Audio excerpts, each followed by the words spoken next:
Bismillahirrahmanirrahim. Assalamu alaikum, ladies and gentlemen. I am sure you will be waiting for the summary of the previous lecture. As usual, I will start from the summary so that you come to know what we covered yesterday in the previous lecture, and then we will start our discussion for the today lecture. If you remember, and I can trust my memory, I remember we talked about the functional form and the standardized variable.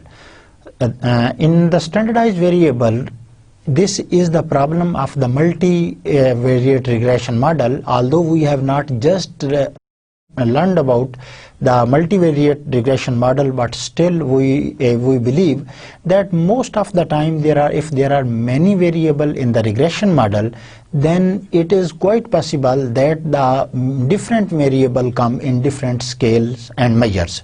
So how to interpret their interpretation and their comparison becomes difficult. So to solve this problem, for example, if I say that some variable is measured in kg, the other is measured in liter, and other is measured in monetary term, so how to see their effects on the dependent variable and how to compare themselves with each other. So the solution to this is we run the regression rather than on the simple variable or the absolute values of the variable, we standardize the variable. What is the standardization of the variable? The standard variable is simply the subtraction of the mean from the original value, that is you can say the observed value, and this difference is divided by the standard deviation. So when we run the regression on the standardized variable, there are many benefits and we can enjoy these benefits. The simplest advantage of this is that when we run the regression on the standardized variable, the variables become directly comparable. No need to see about this, that what is its effect and what is other. Only the magnitude of the coefficients become comparable. So we can compare, and if a variable has a higher magnitude as compared to the other, we say that due to its size, it has more effect on the dependent variable. And similarly, we found and we mathematically derived that the mean of a standardized variable is always equal to 0. And in the same way, we also proved that the variance or the standard deviation of the standardized variable is always equal to 1. So the major benefit of these standardized variable is that they bring the data in a uniform situation. When they bring in a uniform format, then it becomes more comparable. And if you go to the functional form of the model, we just started, and today we will keep on discussion without any discontinuity. The simple was that though we believe and we have the assumption that our model should be linear in parameter, but still within this assumption and within this criteria, we have different kinds of model that will be linear in parameter, but they may have some different format. So we will be talking about this. There are four major, so let me start from formally. Today we will cover the functional forms as we started yesterday, and we will also give a small touch to the multiple regression model. Choice of functional form, I remember, and I think you will be, we were talking about the guidelines in choosing the functional form. There is no hard and fast rule, and you remember I said that your skill and expertise is the major determinant of choosing a good model from out of the competitor models. So today we will prolong this discussion, and we will see that the choice of functional form, some general comments. What are the general comments? In general, one should not overemphasize the R square. Now this is small r square, and surely you know that this is the measure of goodness of fit. Most of the time when we complete our analysis, we immediately rush to see what is the value of the R square, because R square is the overall measure that portrays that how our model is fit to the population model, or you can say how it is representative to the true model. So as the R square is high, we become very comfortable that many of the variation, a major part of the variation of our dependent variable is explained by the independent variable. So we believe that we fitted the good model. But in reality, this overemphasize is not encouraged. At the same time, it is not discouraged, but only just to stick and find that if R square is significantly high, it doesn't mean that your model is good. So what is the sense here? That it measures the sense that the higher the R square, what we have talking about by now this, that if the higher the R square, and it is still true, the higher the R square, the better the model is. R square increases as we add more regressor to the model. This is very noticeable thing, that as we increase the number of independent variable to our model, R square increases. So what this means, if even we bring a variable that is not much relevant in explaining the variation in the dependent variable, still R square captures this effect and the value of its increases. So what this means? So it means it is directly related to the number of independent variable that we include into the model. So what this is the message, that we should not overemphasize only on the R square, because it is the quite possibility that our R square may increase due to only the large number of independent variable. So this is not, you can say, only the one way to see that how your model is good, as you are choosing the model against many of the competitors' functional form. What is of greater importance is the theoretical underpinning. What you should know when you complete your analysis, although you should know the T statistics, the significance of your estimates and the R square, but still the crucial and the nucleus role that has the theoretical underpinning. Because if your model is absolutely right, your R square is touching the almost 100%, but still theory says that your sign is not correct. For example, in case of demand curve, price and quantity demand link, your price price variable has a positive sign. So what this means, as the price increases, the demand also increases. So now whatsoever the value of your R square, even I will say that 100%, and your all the estimates are significant, you should not go for this. So the theoretical underpinning, the theory, the statement, the hypothesis that you come from the literature, that is the most important, crucial and critical in deciding your functional form. You may come from any of discipline, you may take any of the problem from the project management, you take the problem from the psychology, you take the problem from economics, but still at the end of analysis, keep in mind, make it sure that the results are according to the theory. So the signs of the estimated coefficients and their statistical significance. First, you will check, as I explained just now, that first of all you will see the sign. Sign shows the relationship between the dependent and the independent variable.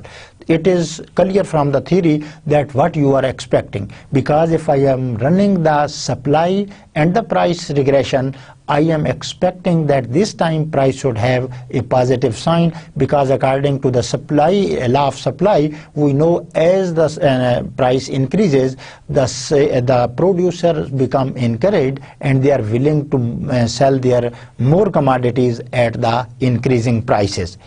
If a model is good on this criteria, if you find that the theory is correct, your signs are according to the theory, and now your estimates are significant. Significant means you should go for the hypothesis testing, and you will come to know whether it falls in the rejection or it falls in the acceptance region. So I need not to explain the whole things again here. So if your model is according to this, fulfill this criteria. Criteria is simple. Go for only two things. The first is that your results are according to the theory. Results mean your sign is according to the theory. And the second is look at whether these estimates are significant or insignificant. So if your model fit in this category, and you are now confident that this has been achieved, that two basic conditions have fulfilled, you can even select the model with a lower R square. So you can look at here, this one, this is, so you can even choose the R square with a low R square model that fulfills the theory and that estimates has significant effect. Before going to further slide, I would like to repeat this, that R square measures the goodness of the fit. It is a coefficient of determination that tells that how much our model is best fit. But it is not alone, and you can say the simple way to just see on the R square. Although it is very good that you have the higher R square, it is not discouraged, but at the same time it is not encouraged at the cost of the theory signs and the significance of the variable. So what I am going to explain, look at this. If you have two models, for example, if you have this model A, you have run the regression, I will see A person run the regression and B also run the regression, that QD is equal to beta 1 minus beta 2P price, and this is quantity demanded. I am taking a very, very simple law of demand. There are many other laws, consumption theory, there is a cost theory, there is profit theory, there are many, many theories, but I am just restricting myself to the simplest way, because my my mission is to tell you what is the logic, what is the behind the scene, so that you could apply it on each and every problem. So for example, if this person comes with the solution that the quantity demanded is equal to 30 minus 0.6p, and what is this? And 0.6, and what I say that here 2.76 is the t value. It means this is the significant and this has the value of 1.43. I am just assuming. Go to the person B who run the same regression on the P and Q, and he comes with the value that 30 minus 0.8 plus 0.8p, and its R square is equal to 95% and its R square is equal to 40%. So now look at this, there is a significant difference between the two things. The A model, the A person shows that his model is not as good as a B, because B model shows that the variation is quantity demanded is 95% explained by the P, but there is a very, very huge bottlenecks. If you see this sign, this is very, very critical. You can see the values of here, even it is significant 0.05, this is now P value rather than T value, and this is 0.001. Both this is beta 2 hat and this is beta 1, both are significant. R square is very high, but look at the above equation, I will be immediately choosing the above model. The reason behind this is, although the R square is lower, but still it is according to the theory. This result is according to the theory that demand, that the price and demand are negatively linked, and then there is, if we have chosen even with the low square. So what is one sentence for you to how to choose the good model? Simply you should concentrate on the theoretical underpinnings, theoretical background, and you should see whether your statistics or estimates are significant or insignificant. Now the functional form, as you saw yesterday, we studied about 4 functional forms. I would like to write this. If you remember, forms of functions. The first was double log model. Double log model. It is also called log-log model. The second was semi-log model. Semi-log model. The third was reciprocal model. And the fourth was, if you remember, that was the logarithmic reciprocal model. So all the model have their relevance and they can be used. All of these 4 are relevant, they have their special uses, and they are equally important. To just differentiate between them, to say that which is more better and the other is less better, it is not possible. In different circumstances, in different situations, a different model has its own importance. It is possible that first model is more important in one scenario, but in the other scenario, then there is the second model that becomes more significant. So we will be talking about only these 2 models. This is the double log model and this is the semi-log model. We will be deliberately not explaining these 2 models. The reason behind this is, although they are important, but their use is restricted because they are only applicable in special cases, and I don't think that these are mostly or directly related to your analysis. So what is this? Look at this. We will start from here. Now look at this. This is a linear n parameter. It means it fulfills our first criteria. This is the simple model, and if I would like to write it, this is yi is equal to beta 1 xi power beta 2 e power u. Ut means time. Now what is this? This is, now if you see this is beta 2. If you see, it is fulfilling the criteria that the model is linear in parameter. So what we say, we want to bring it some estimatable form, because it is at this stage it is not in estimatable form. We want to bring so that we could run the regression. Simply if I take the log on both sides, what you will see, so this will become log of yi is equal to log of beta 1 plus beta 2 log of xi plus nothing. Why there is nothing? You know the natural log of e is equal to 1. So this will become this situation. Now it is, you can see it looks like a straight line. That was the not straight line. If we draw this, it will not be a straight line.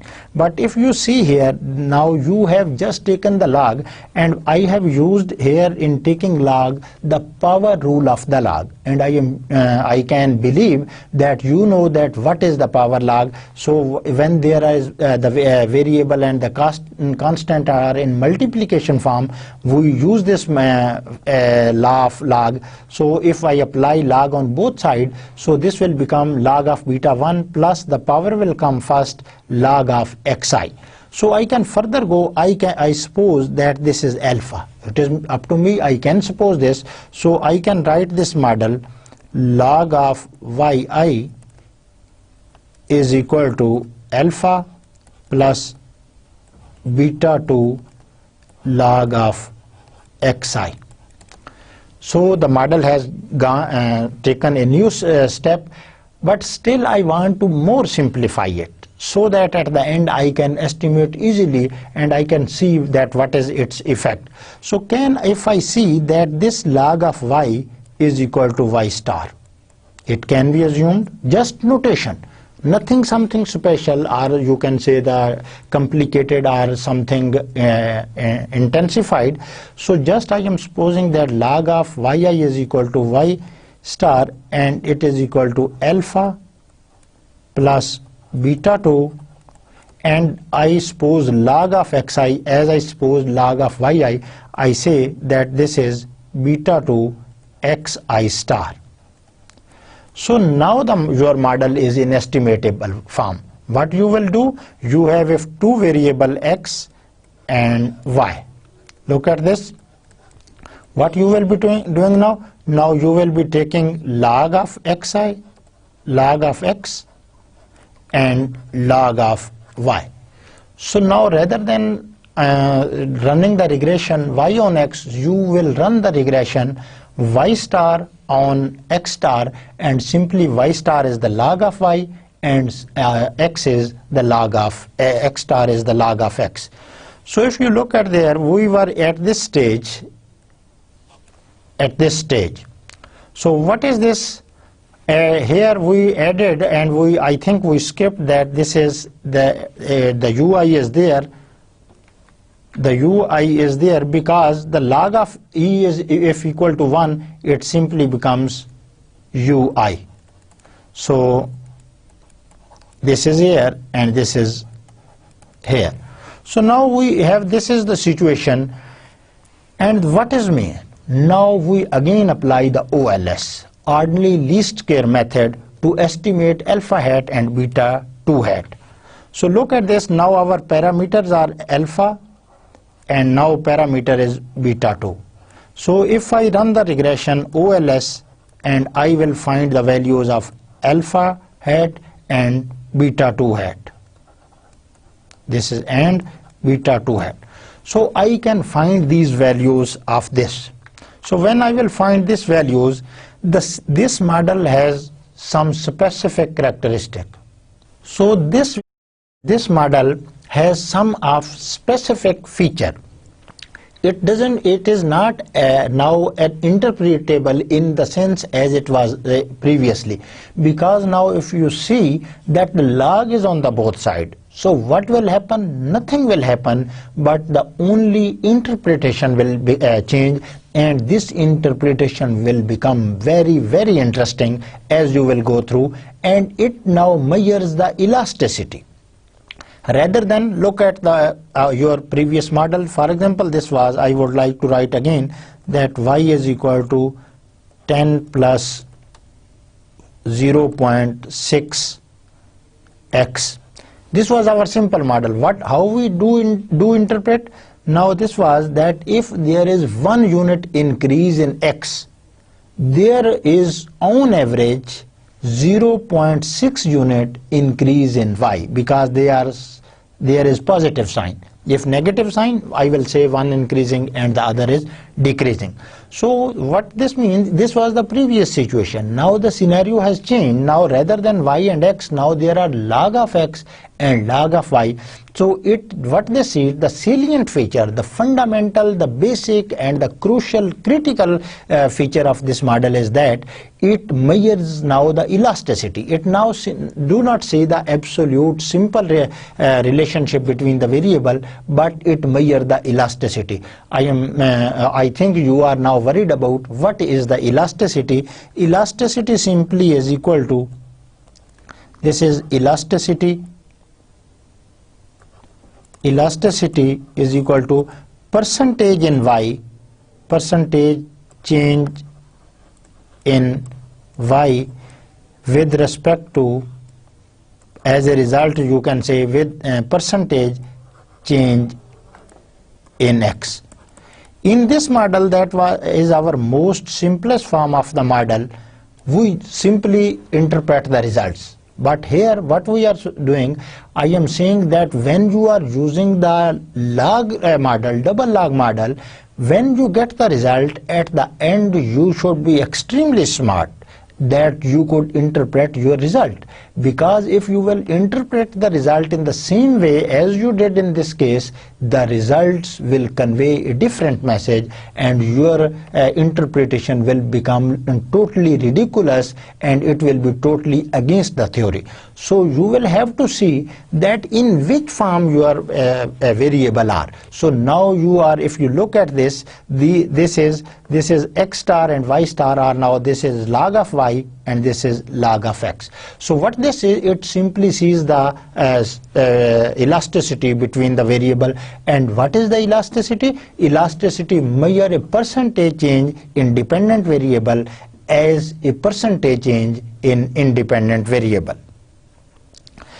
So before explaining this, I will take some of the example and I will tell you that how to interpret this result.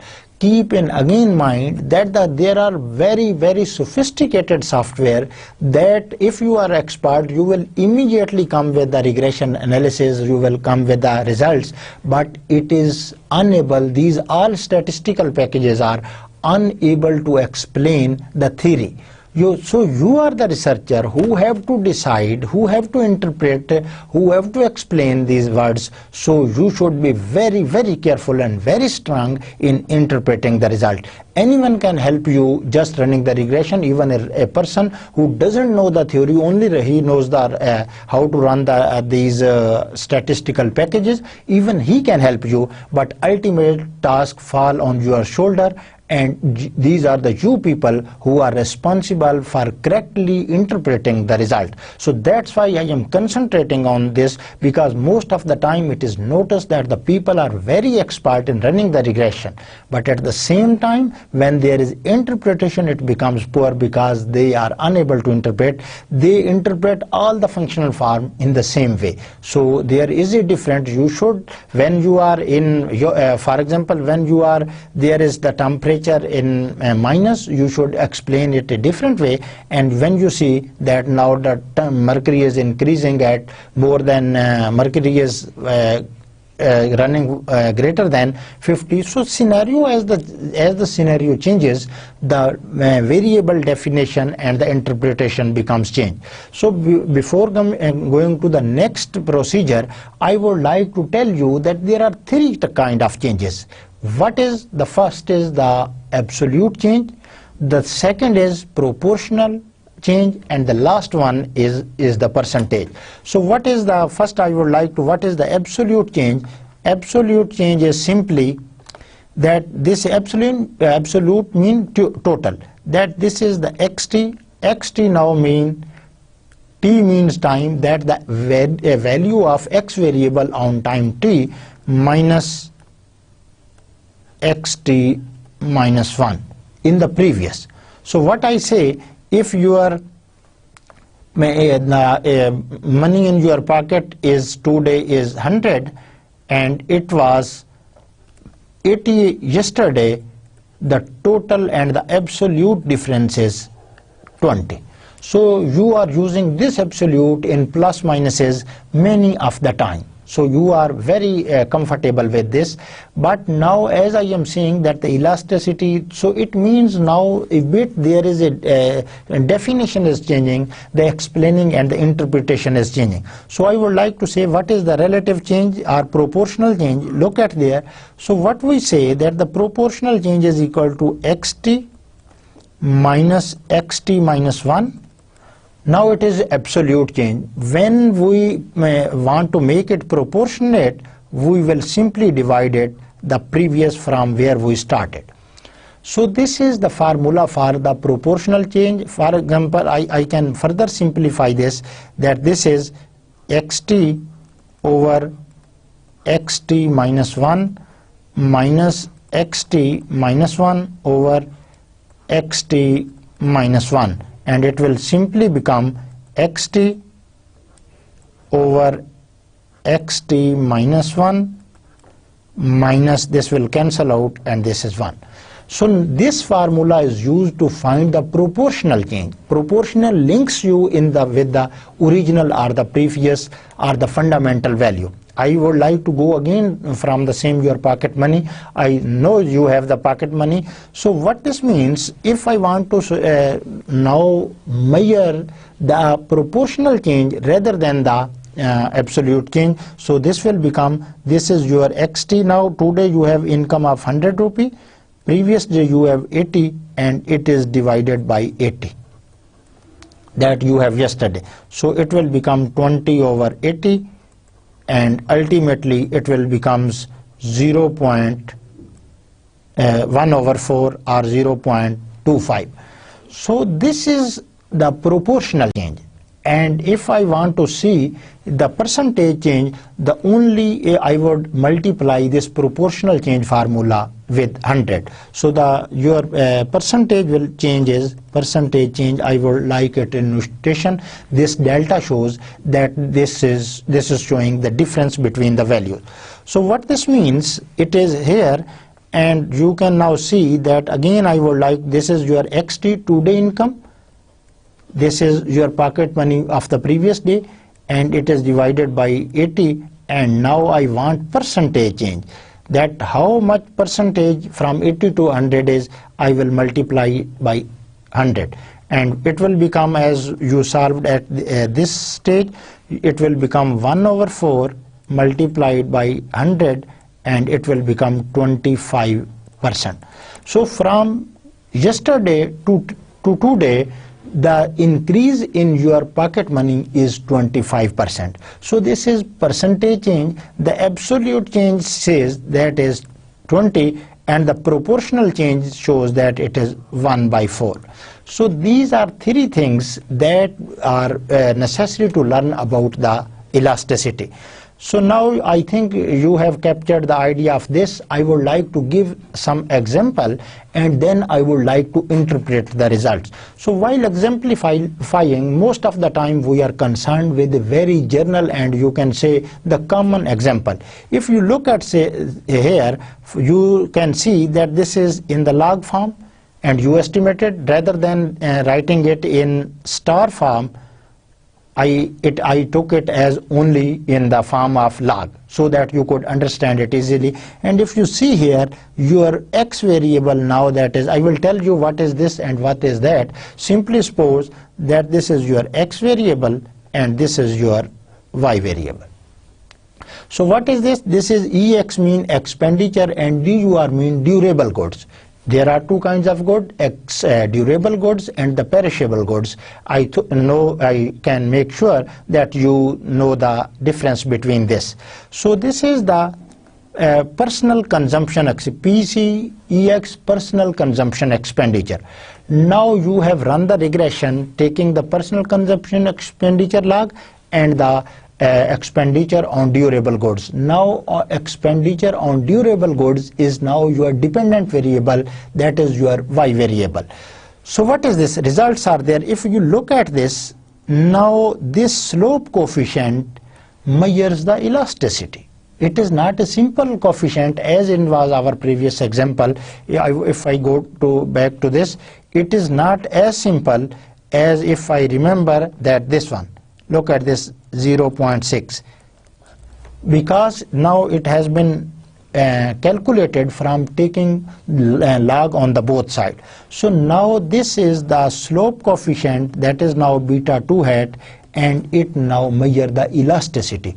Elasticity, you know that it is now showing the percentage change in the dependent variable on the basis of percentage change in the independent variable. So now I can simply say the elasticity of EXDUR, that is now this one, the elasticity of expenditure on durable goods with respect to personal consumption expenditure is 1.90. Now I will interpret this.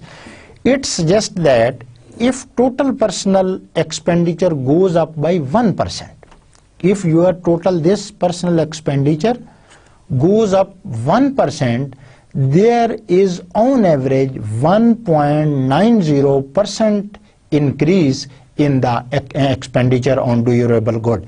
Why I said increase? This is the sign. This is showing the relationship between the variable, and now we are interested in more this magnitude, that is the slope coefficient beta 2 hat, and now it is linked with the log value of the personal consumption expenditure. So what we are saying, that now we are saying that this is the elasticity. I would never shy to explain it again and again, because sometimes you have to use this kind of model, but ultimately students are unable to interpret. They interpret in the same way. But now keep in mind, when you choose the model, take time to choose the model, and if you choose a good model, it is very good, but at the end still you have to explain it, that what is its situation and how it is going well and what is the elasticity. So I would like to repeat again, now 1.9056 is not a simple measure. It is now elasticity, and what I say in the previous example, I used to say that if 1 unit increase in this, on average there is a unit increase on the dependent variable.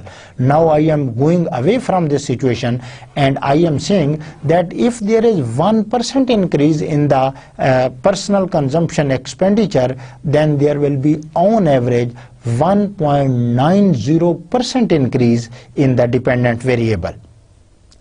So this is the talking about the elasticity, measure of elasticity, which this says, this shows that 1.90, look at this, at one side there is 1% increase at your this variable, and it is 1.9. So what this means, your durable goods are very sensitive. As your income increases, you rush towards to buy the things that are durable, like fridge, TVs, and so on. This was the story about the log or double log model. Now the scenario is, and the new scenario becomes a bit different, that rather than taking log on the both sides, you are just taking log on one side, and that is the log of your dependent variable. We will take the final form. In the beginning we may take log at different stages, but we will be concentrating on the log at the final equation. If you remember, we would like to have such kind of equation, this one, because this is our final estimatable equation. This one, you can say this is also our final estimatable equation. So what this means, these models are even important as than the previous one, because you know the economists, the business people, as you are know, I am thinking you are economist also, you are business, and you, some of you will be definitely from the government. And government and these people, economists and the business people, they are interested in finding out the rate of growth, that how much there is rate of growth. For example, at the end of every year when there is a budget and there is economic survey of Pakistan, you see that this time Pakistan economy growth rate was 4%, 5%, and you are listening about China, and you see that there is 10% growth rate over the years. So that is a very huge. So this growth rate, how to measure this growth rate? This is difficult to measure from the simple model. So we go for some other model. This is the beauty of the functional form, that they enable us according to our specific criteria, or you can say the context. So as your context of research and your objective changes, the situation may become changed, and there are models that can help you to choose the model according to your behavior of the variable. So the economist, for example, if we are interested to know about the population growth, for example, we want to predict that how many people will be in Pakistan in 2020. Definitely we should know the growth rate, that at which rate our population is increasing nowadays. Similarly, if we say that we want to catch the growth rate of China, so we will be also thinking about that how much we should increase our growth rate. So the all kind of people, the government people, the economist, the business person, all are using, and they are more interested rather in just the absolute value, but they are more interested in the growth rate. For example, if you say a person that at the end of a year the firm earned the profit of 50,000, he is not interested because in the previous year the firm also earned the profit. Now he will be looking at the growth rate so that he could compare that what was the growth rate in the previous year and what is the growth rate at this year. So these growth rates are very important. For example, if we compare the population of India and Pakistan, now definitely the population of India is much larger than Pakistan, but still we are worried about the growth rate. If the growth rate of Pakistan is greater than the population growth rate in Pakistan is greater than India, it is an alarming situation. So we will have to see that these are very comparable situation, and we are talking about the growth rates. I would like to give another example that you are interested that in the previous year what was the inflation rate, that is also a growth rate, and you are talking about many other, that the money supply growth rate, that how state banks started, what is our deficit growth rate, what is our debt growth rate, many growth rates. So for this you will have to see some other kinds of the model, and fortunately there are models that can help you. So we would like to start from this model. If you see here, I would like to write it on the next slide. Yt is equal to Yt current. Current is equal to, current mean current value, not the electricity current. This is Y0, the previous value, and this is Y0, and this is 1 plus R. This is the principal value. In other words, you can say that this is the principal value, and this is 1 plus R, and this whole is raised to the power t. Now Yt, you know, this is the current value, Y0 is the principal value, t is the time, 1 year, 2 year, 4 year. The bank, when you give you the loan and such kind of thing, they are using such kind of formula. And this here R is very interesting. This is R is the growth rate, and this is the compound growth rate. In the formula I am supposing that this is the compound growth rate. I know you can differentiate between the simple and the compound growth rate. So if I take the log, this is the model. If I take the log on both sides, so what will happen? This will become ln, lecturer log or log, or we are interchangeably using this ln, and we will be applying the same formula of log. And I think you may have some of the knowledge that how we take the log. This is the very basic and simple formula, and I think you should have knowledge of this. So ln Yt is equal to ln Y0 plus t will come first, t ln 1 plus t. So this is there was a growth rate formula, and if you make the curve of the upper this model, you will see that curve will be non-linear. Although the model is still you can say and that is linear in the parameter, as we are going to see this. Now what I say that beta 1 is equal to ln Y0. This is beta 1, and this all term is equal to beta 2. Now if I would like to write this model further, it will become ln Yt is equal to beta 1 plus beta 2 t. T is the time. So what is this? Now time is linked with the Yt. That, for example, Yt is the profit. So as the time increases, there is change in the Yt. So as we have manipulated it from the growth rate, so at the end when we will come up with the values of the model, we will say that how now the interpretation will change. And as you know, we need to add the error term because there is a error margin. So the final form of ln yt is equal to beta 1 plus beta 2 t plus ut.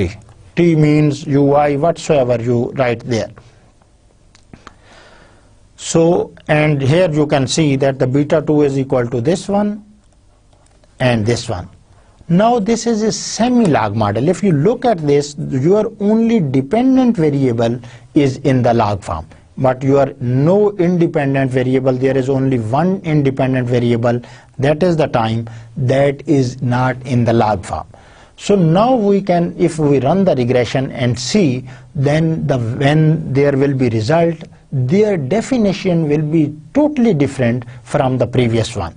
And what is this? If I run the regression, such models are called, as we wrote there, these are called the semi-log model. The previous one, double log, on both sides there was log.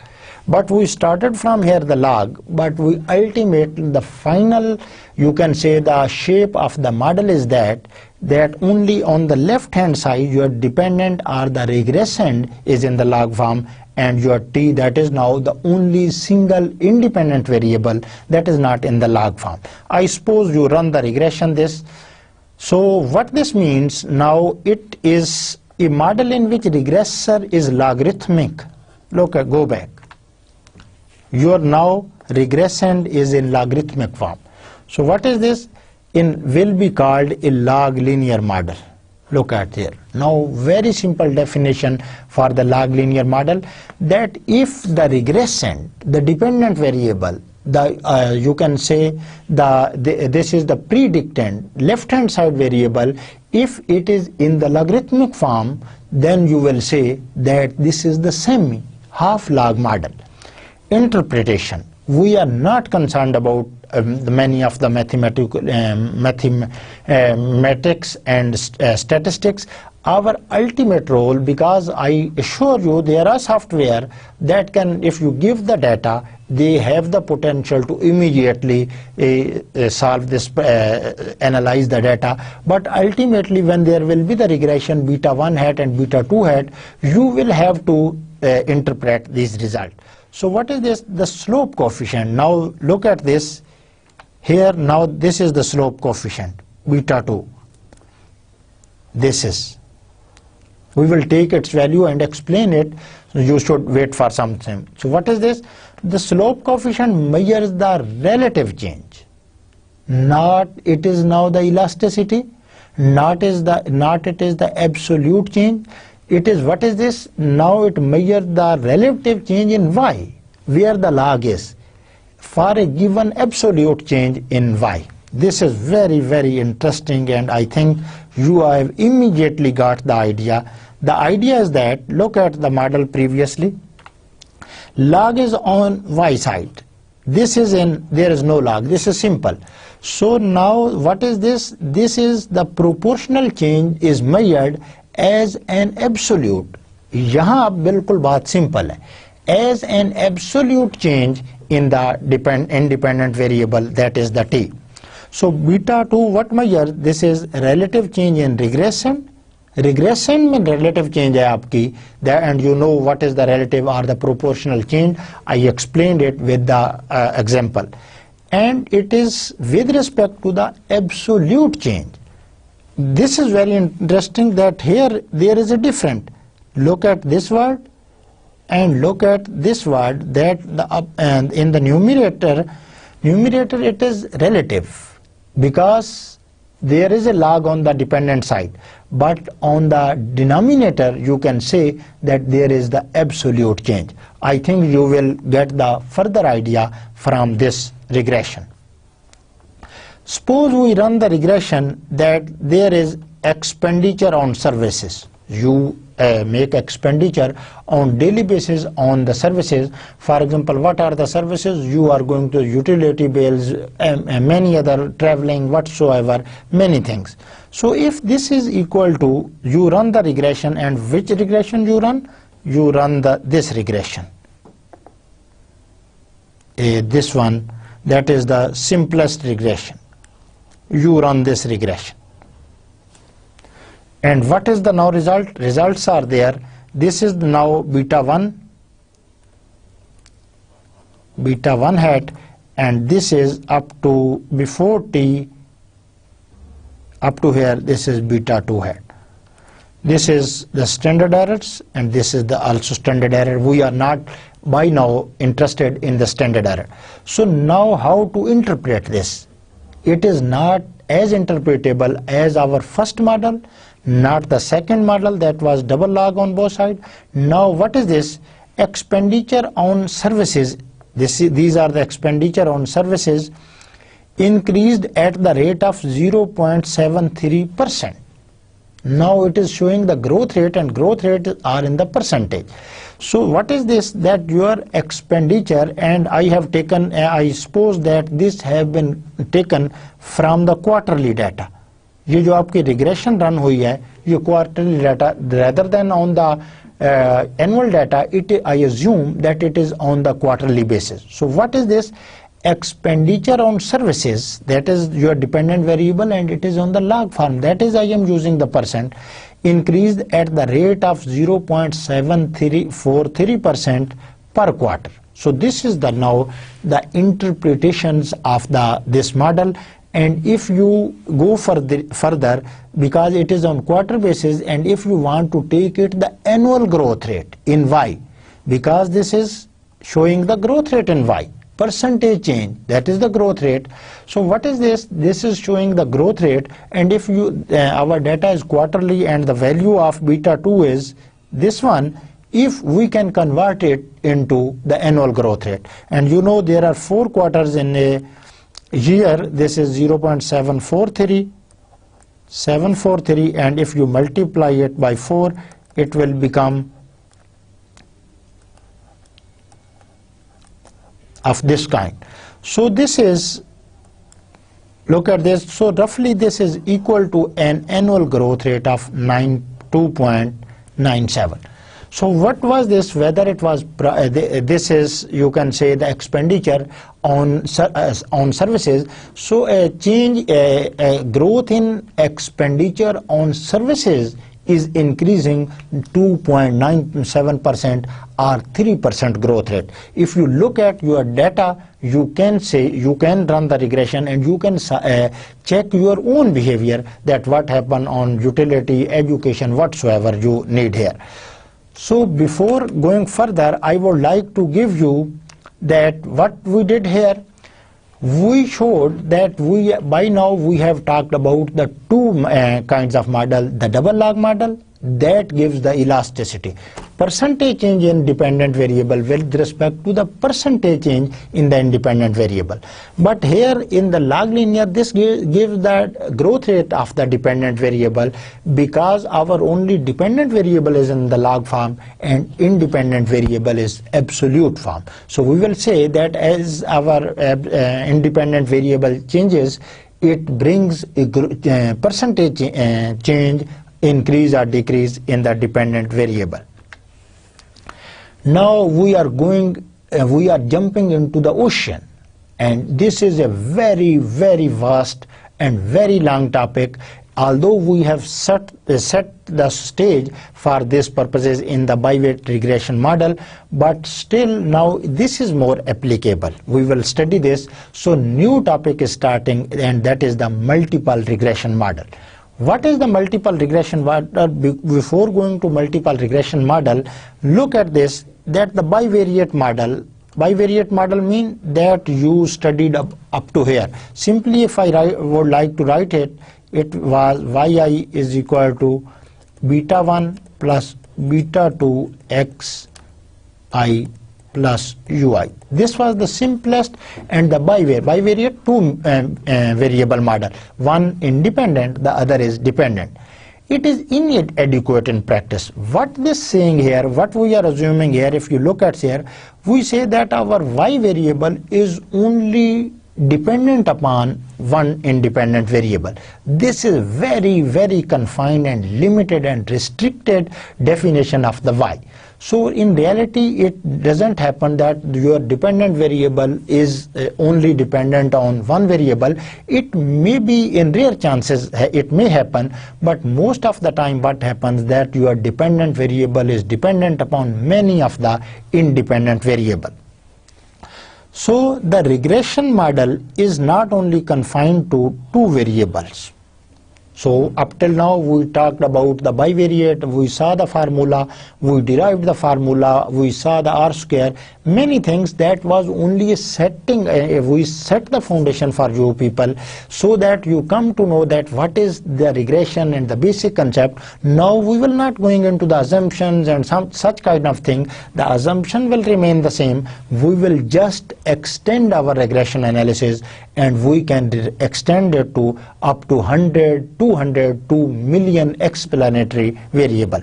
For example, demand theory. If you go to the demand theory, simply you will be talking about that. I am always talking about the demand theory because it is the simplest way. And what the demand theory says, that the quantity demanded is a function of price. This is the simple. But the quantity of a thing is not only dependent on only price, but there are many other variables. So I can include those other variables. For example, the quantity demanded is a function of now price of goods itself, the taste of the consumer, the weather condition, the fashion that is also included into that taste, and the price of substitute. PS mean price of substitute, because the price of gas and petrol are interlinked with each other because they are the substitute for each other. Similarly, you are using nowadays the SIMs in the mobile phone. These are the substitute for each other. If you have the Telenor SIM, you may go for the your mobile phone, your phone, or you can say the Jazz and whatsoever. So what this means, that in reality a dependent variable is dependent upon many of the variable. If you look at, simply we say that the quantity demanded is a function of price. If I would like to write it in a regression form, it will become quantity demanded is equal to beta 1 minus beta 2p plus beta 3t plus beta 4 W plus beta 5 F plus beta 5 by beta 6 PS substitute. So these plus or minuses are based on just my observation. They may have different sign, but we know that this is the situation that the price and quantity demanded are negatively linked. So what is this here? Now look at this. This is not the bivariate, but it is the multivariate regression model that is our topic of discussion. We are discussing this. The simple extension, we are giving you the food very in a small way. We are giving you the very small dose that you can capture this. Because from two variate model, we are simply going to the simplest another extension, that is the, you can say the three variable model, or only we are including one more variable at the independent side. So model in which the dependent variable, now it is a definition for the multivariate regression model. Models, all the models in which the dependent variable are regressant.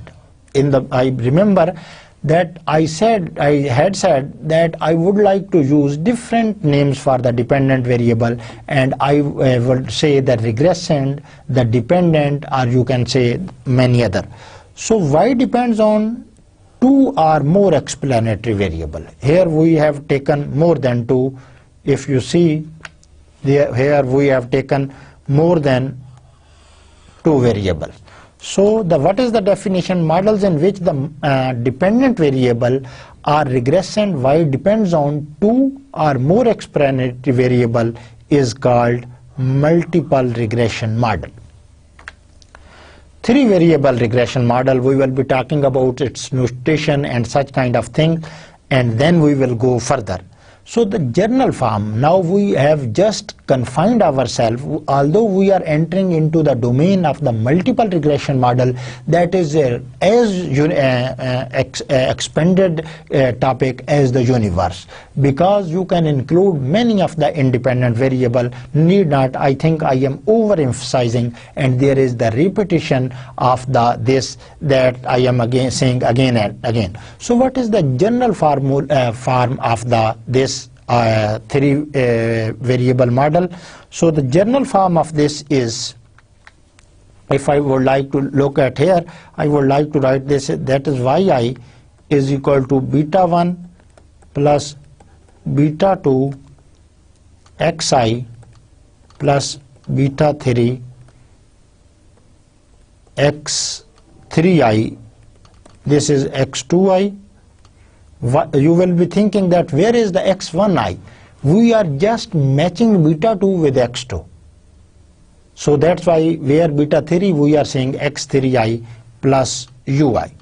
Now look at this. This is a model which is called the three variable regression model, or there are two independent variable and one dependent variable.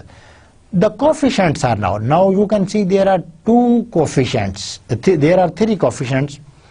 This is beta 1, beta 2 and beta 3. You can see from here. This is beta 1, beta 2 and beta 3. In the previous example there were only beta 1 and beta 2. And these are the slope coefficients. This is the intercept, but beta 2 and beta 3 are the slope coefficient. What this means, now there are more than one slope coefficient. In the previous example there was only one. Now these are called the partial regression coefficients. If you remember, it is same as we did the partial derivatives, because if there is only one independent and one dependent variable, we immediately take the derivatives. But when the dependent variable is influenced by many of the independent variable, we take the partial derivative, and you know we take the partial derivative, we want to see the effect of one variable, independent variable, on y, and we keep constant all the other variable. All the assumption of the classical linear regression model will remain same. Do not worry that I am going to repeat this. There are 10 regression assumption. They will be similarly copied, and we need not to go there. We will be maintaining all those assumptions. The interpretation of coefficient is the same as in simpler regression model. आपके जो coefficient है, इनकी definition will remain the same. No change will be there. But keep in mind, look at the model, whether it is simple model, whether it is double log model, or whether it is semi-log model. But if it is the simplest model, there will be no change in the definition. And what is the meaning of the partial coefficients beta 2? For example, this is what this measures. This measures the change in mean value of y. Definitely on average, when we say we are interested in the mean value of the dependent variable, and what is this? Beta 2 measures the change in the dependent variable holding the value of x constant. Holding the value of this should be x3, because beta 2 is with the x2 and beta 3 x3. So what we are saying, that when we are looking the effect of one variable on the other, we are keeping constant the other variable, because if we allow to change the other variable, we will not be in a position to capture the true, precise and concrete effect of the dependent variable, independent variable on the dependent variable. And now you will be thinking, we are not going for any of other technique, we are still holding our ground that we will estimate it by OLS. There is a competitor of maximum likelihood, but we still do this because we have maintained the assumption, and we will see that if we maintain the assumption, OLS parameter, even in the multiple regression model, they are still below. And I think this is not the below area of the Islamabad. You know what is the below? B for best, L for linear, and U for unbiased. Formulas. This is my request to you people, that I have not just taken the formulas here, because if I now bring the formula here, it will consume lot of time, and we are running short of time. We have to cover a lot of ground. Still a Herculean task and gigantic task lies before us, and we are just today going to complete almost our 50% of the course. So still we have to go further. So what I would recommend, that consult any of the book that are recommended in course outline. You have the course line, and you can go for any of the books, and you can find the formulas of beta 1 hat. Now there will be change in the beta 2 because now the formula will become complicated, because there are now multivariate analysis. It is not the simple or the bivariate analysis, it is the multivariate analysis, and you can go for this. You are requested to see the formulas and remember. Beta 2 hat formula will be definitely changed. Similarly, variance of beta 1 hat and variance of beta 2 hat. You can take these formulas, you can learn these formulas from any of the book if you are with which you are more you can say the comfortable. There are difference in notation, but all the books ultimately conveys the same message. There is only a difference in the notation and explanation, and you should also go for the formulas of standard error of beta 1. If you have the variance of beta, definitely you have the position to go for the standard deviation, and standard deviation is nothing but the standard error. So beta 2 hat formulas will be definitely changed, and in this case these will be a bit complicated. And R square. Now this is the measure of goodness of fit, and it is a competitor of small r square. There we used small r square, here we are using the capital R square, and if you see, this is a new term and it is called the adjusted R square. Adjusted R square, I will be explaining this one, but here my request is to just see the formula of this.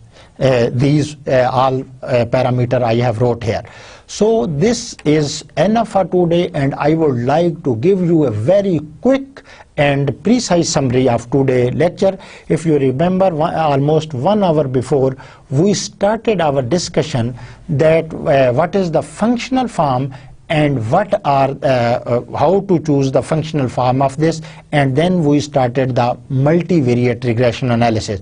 I would immediately go to there that there is no hard and fast rule that will tell you that whether this model is good or that model goes.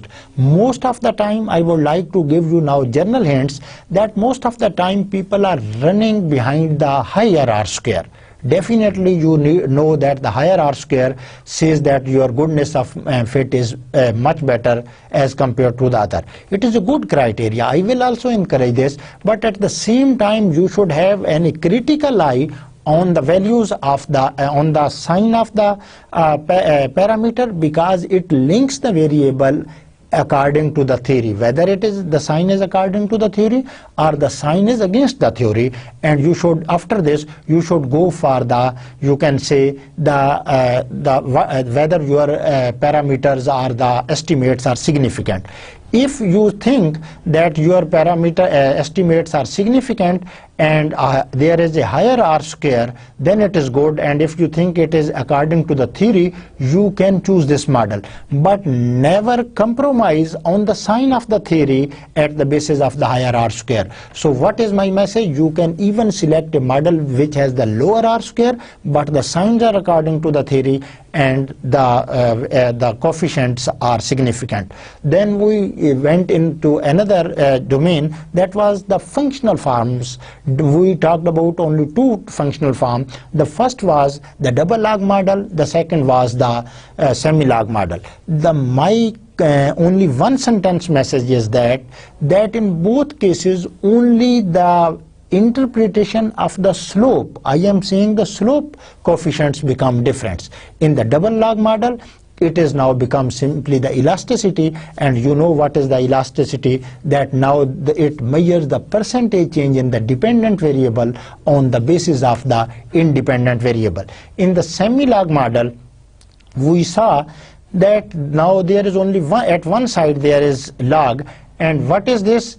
it is showing that now you are measuring the percentage change in the dependent variable on the basis of absolute change in the independent variable. And at the end I said that you should go for some of the formula, and I am sure you will be sticking to this and you will be following this formula. So goodbye and Allah Hafiz.